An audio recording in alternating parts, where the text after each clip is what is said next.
और शराब घोटाले में कल देर रात ईडी ने दिल्ली के सीएम अरविंद केजरीवाल को गिरफ्तार कर लिया। अरविंद केजरीवाल को आज कोर्ट में पेश किया जाएगा। ईडी अरविंद केजरीवाल के लिए रिमांड चाहेगी। वहीं केजरीवाल की लीगल टीम ने सुप्रीम कोर्ट में अपील कर फौरन सुनवाई की मांग की है।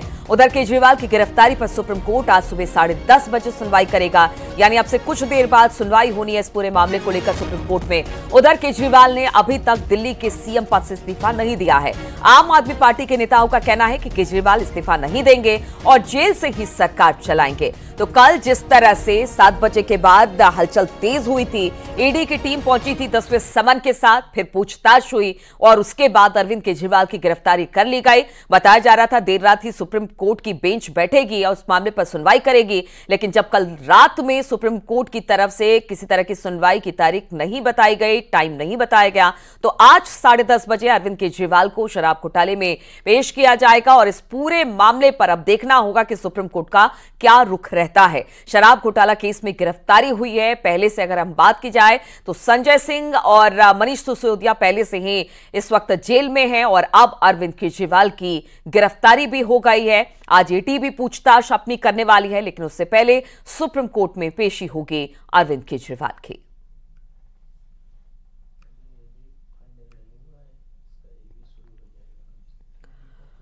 और सूत्रों के हवाले से खबर है कि कांग्रेस नेता राहुल गांधी ने अरविंद केजरीवाल के परिवार से फोन पर बातचीत की है और भरोसा दिया है कि कांग्रेस पार्टी इस लड़ाई में उनके साथ है। सूत्रों के हवाले से खबर मिल रही है कि आज राहुल गांधी अरविंद केजरीवाल के परिवार से मुलाकात भी कर सकते हैं और कानूनी मदद का भी भरोसा देंगे। अब देखना होगा कि अब से कुछ देर पहले जब गोपाल राय पहुंचे थे मिलने अरविंद केजरीवाल से, तब उन्हें अंदर जाने नहीं दिया गया था। अब देखना होगा कि आज अगर राहुल गांधी मिलने पहुंचते हैं तो क्या अरविंद केजरीवाल से उनकी मुलाकात हो पाएगी या फिर नहीं हो पाएगी। लेकिन बताया जा रहा है, सूत्रों के हवाले से खबर है कि अरविंद केजरीवाल के परिवार से राहुल गांधी ने फोन पर बातचीत की है, भरोसा दिया है।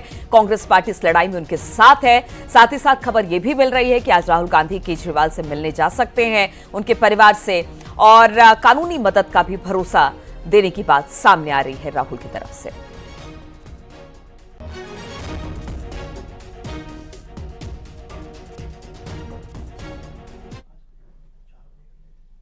और अब बात कर लेते हैं लोकसभा चुनाव 2024 की। तो उत्तर प्रदेश की सियासत में मुकाबला भले ही एनडीए और इंडिया गठबंधन के बीच हो, लेकिन चुनाव से पहले ही इंडिया गठबंधन अब टुकड़ों टुकड़ों में बंट चुकी है, क्योंकि सिर्फ सीट पर बढ़े तनाव के बाद अखिलेश यादव अपना दल कमेरावादी से भी गठबंधन तोड़ चुके हैं।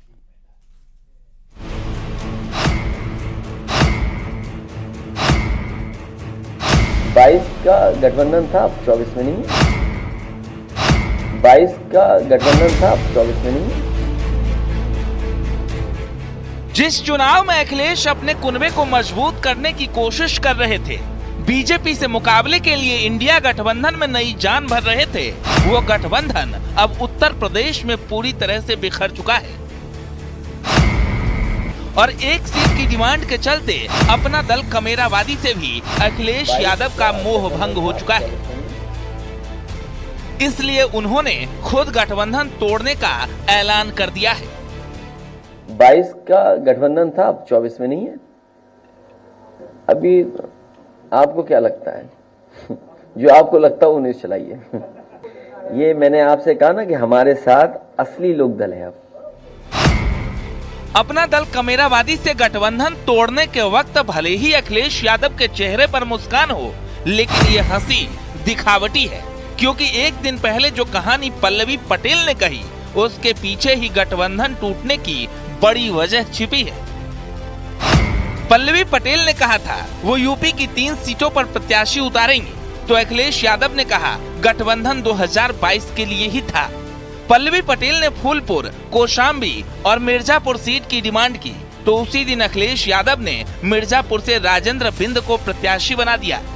जब पल्लवी ने कहा टिकट नहीं मिला तो खुद लड़ेंगे, अखिलेश ने कह दिया तो फिर आज से गठबंधन खत्म। यानी अखिलेश यादव चौधरी के बाद अब पटेल से दूरी बना चुके हैं, जो इंडिया गठबंधन के लिए अच्छे संकेत नहीं है।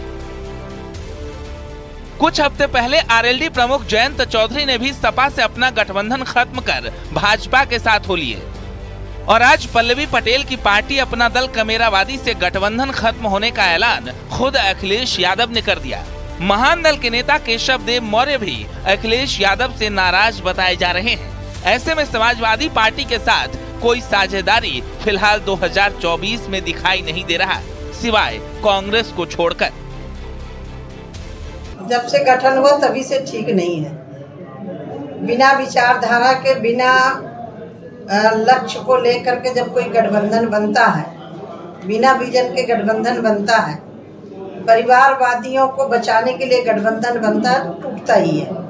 क्योंकि ये गठबंधन देश के विकास के लिए नहीं है, ये गठबंधन अपने परिवारों को बचाने के लिए है। और अभी तो और देखते जाइएगा। मुसलमानों की दुश्मन है और दलितों की दुश्मन है। वो कभी नहीं चाहते कि पिछड़ों से लीडरशिप पैदा हो, अनुसूचित जाति जनजाति के बीच से लीडरशिप पैदा हो और अल्पसंख्यक समाज से लीडरशिप पैदा हो। ये कभी नहीं चाहते हैं। इसी के शिकार पल्लवी पटेल जी भी हैं, ओम प्रकाश राजभर भी हैं, उन्हीं के शिकार बहुजन समाज पार्टी भी है, उन्हीं के शिकार 2022 में आपने देखा कि चंद्रशेखर आजाद, वो भी उन्हीं के शिकार हैं। अब विपक्ष के टूटते गठबंधन पर बीजेपी ने भी निशाना साधा है। यानी पहले मायावती का अकेले चुनाव लड़ने का फैसला, फिर जयंत चौधरी का साथ छूटा, तो अब पल्लवी पटेल ने भी सियासी खेल कर दिया। ऐसे में अखिलेश यादव के लिए 24 की राह आसान नहीं है। Bureau report, news 18।